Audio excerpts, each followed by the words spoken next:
Oftentimes, we do not realize how foods can really impact our mental health. And Dr. Shan Jackson, she is the author of Superfoods for Mental Disorders. She's here to share with us how we can take a look at some of these foods to help enhance our brain performance. Thank you so much for joining us. I am absolutely excited about being here. Mental health is something really, really big. It's like a taboo that a lot of us don't like talking about. Right. Mental health is something that affects over 300 million people. And so us in Michigan alone, we're at 1.79. And we're so high, you have to think about it, we're a northern state. So around this time, we deal with SAD, seasonal depression, and that's when the equator kind of tilts, and so we lack sun here. And so this book was near and dear to me because I dedicated this to the Genesee County Jail because a lot that's in the Ignite program suffer from mental health issues. Well, talk a little bit more how it has a greater impact for you as well. So this was personal for me because I am a person who struggled with depression from my early teen years, clean into my, when I turned 20, I started doing a food diary because I was at borderline not being here.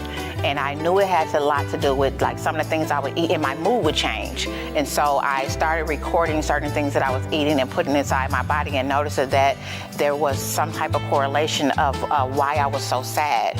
And so the medication wasn't working. It kind of got me through the day, but then when I got home behind my four walls, I was right back to feeling that sad feeling all over again. And so it's a lot of people that have not been diagnosed, even with us within Michigan. Once you're diagnosed, a lot of us don't have medication to even get the things that we need. And so I provided this book to show you what to shop for inside the store. So if you can't get your medication, guess what? We're gonna pull it through the food. Yeah.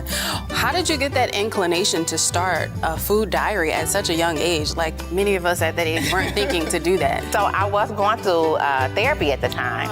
And so my therapist started questioning like some of the things that I was eating. I wasn't drinking enough water. I wasn't even taking enough juice in. I wasn't really big on fruit. My mom is, she never did sweets inside the house, so I'm not really big on sweets right now to this very day, and even with my own kids, but we were doing a lot of fried stuff. Fried chicken, fried pork chops, everything was fried. So it was like, I was getting a lot of that grease that I shouldn't have been getting, and I wasn't getting anything to really stimulate new brain cells.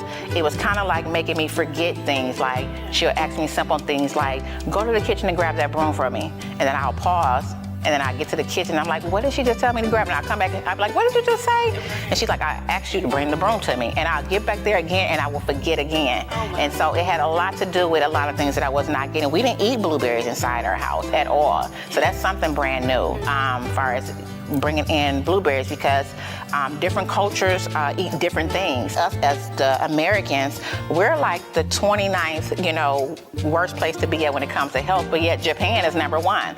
They're living their best lives. No one is going through mental health issues because they're eating a certain type of way, and we need to jump on board. Okay, as far as, you were talking about culture and the foods that we eat, how do we kind of change that narrative of, introducing our families to those foods that we need? So I always say go into the store and pick out something you've never had before. A lot of us are so accustomed to doing things over and over, a pattern that we have formed, and that's not just through to us. That's due to who mothered us and who mothered her. And so it's like a pattern that you inform from what you saw your mother do and what her mother saw her mother do. And sometimes the pattern has to be broken within you because you start to see different behaviors that you didn't see in you, but now you're seeing in your kids and like, whoa, like where did that come from? And it has a lot to do with some of the things that we're not feeding them, and then it has a lot to do with some things that we are feeding them. It's so true because like my mom is a very picky eater, and I'm the one that's kind of like stepping out of that. And I just had a son, so I'm trying to give him all the things so that he's not like real picky and he can enjoy a lot of things. Exactly. All right, well, walk us through what you have here and how all of these foods impact our brain performance. So I'll start with avocado first, because avocado is one of those things that people like guacamole, and which is really, really good, but it's one of those omega-3s. Our body does not produce omega-3. So we got to go seek it, and that's really, really good for your brain. It actually helps with cognitive functions, but it helps with memory. So you start to see with people that now you see dementia on the rise, you see Alzheimer on the rise, because these are some things that we needed to put in place so we won't be the person who our family is caring for with dementia or Alzheimer. So avocado is one of those healthy fats. Next, I have the sweet potato, which is rich in and magnesium, and that helps with stress, people that have anxiety. If I can't get to my medication, I can cut up a sweet potato and eat them as fries, raw, to help me with my anxiety. Oh. So, as they awesome. say, you know, food is our medicine is thy food. And so we've been gifted all these gifts, and we kind of like went away from it and focused on just the medication instead of focusing on just the food. Next we have dark chocolate. It actually releases endorphins and serotonin naturally. That gives you this happy feeling inside. The dark chocolate, not the milk chocolate, but the dark chocolate. You want to start increasing that inside your diet as well. That is a good thing to have. Walnuts, when you look at it, it looks like a brain. It looks like a brain. So I put it side by side, and it has the indentations of a brain that you are what you eat. That we have already been provided all these gifts. What helps me with my brain? It looks like my brain. So this actually, with the walnuts, it gives you this lasting energy, but it helps you retain information really well. Chia seeds is something that a lot of people are afraid to deal with. Chia seeds. They look at them and they look like tiny little bitty bugs. Like, I'm not gonna eat that. But it helps with weight loss. That's number one. It's also the antioxidants is more potent than blueberries, and then also the magnesium is more higher than broccoli. So this right here is a powerhouse within itself.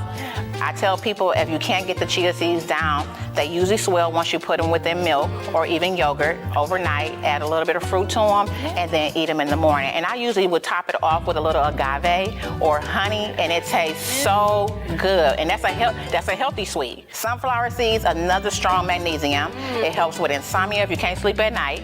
It also helps with the increase if you're running really, really low on the iron side. Sunflowers is gonna be your best friend. Right. Brain fog, irritability. Okay. Yes. Wow, us as kids that was tearing up some sunflower seeds, we had no idea what it was doing. Exactly. So our mothers and fathers were giving us something good, and we didn't even know that this was a good thing. But then when we got older, we kind of pulled ourselves away from it. Like, you know what? I ain't got time to be doing all that. Right. So it was fun to us when we were younger. Yes, for sure. And then we got the powerhouse of the green. This is back to brain power again. Right. But it also helps me with my depression. I said my three things to go to if you're really struggling with depression. I'm gonna have apple, spinach, banana. Oh, okay. Apple, spinach, banana, and then I'm gonna combat it with my salmon. But these are powerhouses that they automatically gave us because of the serotonin that's being released within the banana, brain function with the spinach.